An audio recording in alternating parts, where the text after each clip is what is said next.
না, কম সময় পেয়েছি সেটা ঠিক কথা, কিন্তু এরা প্রত্যেকেই খেলার মধ্যে ছিল। আমার সিনিয়র এবং জুনিয়রের কম্বিনেশনের টিম হচ্ছে, জুনিয়র টিমটা RFDL এ চ্যাম্পিয়ন হয়ে এসছে, আর সিনিয়ররা আমাদের সঙ্গে শেষ অবধি ছিল। তারপর 3 দিন 4 দিনের গ্যাপে আমরা আবার প্র্যাকটিস শুরু করেছি। কন্ডিশনিং, ফিটনেস এই নিয়ে আমার চোট আঘাত নিয়ে আমার কোনো সমস্যা নেই, কিন্তু আমার যেটা সমস্যা এদের মধ্যে কম্বিনেশনটা গড়ে তুলতে হবে। আর যেহেতু ওরা ছোট, ম্যানেজমেন্ট ওদের সুযোগ দিয়েছে এরকম একটা মঞ্চে পারফর্ম করার, এবং এরা কতটা মেন্টালিটি ম্যাচ করতে পারে ওর মেন্টাল প্রিপারেশনের উপর এটা ডিপেন্ড করছে। আশা করি ভালোই হবে। সুপার কাপে যতগুলো টিম খেলছে সবচেয়ে তরুণ ব্রিগেড নিয়ে যাচ্ছে মোহনবাগান, সবচেয়ে তরুণ ফুটবলার যাচ্ছে। তো আপনি কতটা আশাবাদী সুপার কাপ? আমি আশাবাদী। দেখুন, এটা মোহনবাগান যদি ভাবতো যে আমি চ্যাম্পিয়ন হওয়ার জন্য খেলবো, তাহলে ফুল টিমটা খেলাতো। এটা জুনিয়র টিমদের কাছে একটা এক্সপোজার, তারা নিজেদের প্রমাণ করার জায়গা। অ্যাজ ওয়েল অ্যাজ সিনিয়র যারা আছে তাদের জন্য এটা ওপেন প্ল্যাটফর্ম। তারা ইন্ডিয়া টিমে ব্যাক করার একটা ভালো সুযোগ আছে। আশা করি দুজনের কম্বিনেশনে ভালোই হবে। সিনিয়র টিমের মধ্যে কোন কোন প্লেয়ার আছে আপনার? দীপক টাংরি, গ্লেন, ধীরাজ, সাহাল, আশিক, সুহেল, সৌরভ, দিব্যেন্দু, অভিষেক।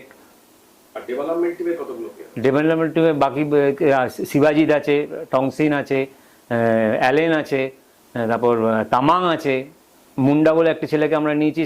তাকে আমরা হয়তো এখন প্রমোট করতে পারবো না, বাট এটা তার এক্সপোজার ট্রিপ, এটা তার ভালো প্রসপেক্ট আছে। জাস্ট ফিল করুক সুপার কাপে যে টপ লেভেলের ফুটবলটা কি হয়। Kerala blaster good team, one of the best team in the ISL, but super কাপেও যথেষ্ট ভালো টিম, শক্তিশালী টিম। এবং এটা হয়ে আমার ভালো হয়েছে, কারণ আমি আমার ছেলেদের জাজ করতে পারবো ভালো টিমের এগেনস্টে তারা কতটা এফোর্ট করতে পারে। এটা আমার পক্ষে ভালো হয়েছে। কেরালা ব্লাস্টার ধারে বারে আমার টিমের থেকে এগিয়ে আছে, সেটা নিয়ে কোনো সন্দেহ নেই, কিন্তু ভালো টিমের সঙ্গে না খেললে আমি জাজ করতে পারবো না আমার নেক্সট জেনারেশন কি তৈরি হচ্ছে। এটা আমার জন্য ভালো হয়েছে।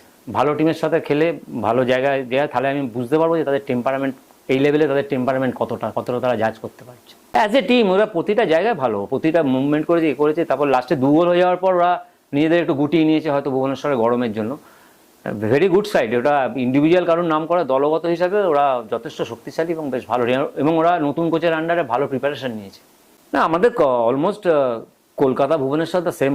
আমি খুব আশাবাদী এরা ভালো পারফর্ম করুক, এবং আমি এটা আশাবাদী যে এরা এখানটাকে খেলে আগামী দিনে সিনিয়র টিমে আরও 2-4 জন, দিব্যেন্দু, অভিষেকের মতো আরও RFDL এর টিম থেকে আরও সিনিয়র টিমে প্লেয়ার উঠে আসুক, যেটার মোটিভে ম্যানেজমেন্ট এই সুযোগটা এদের করে দিয়েছে।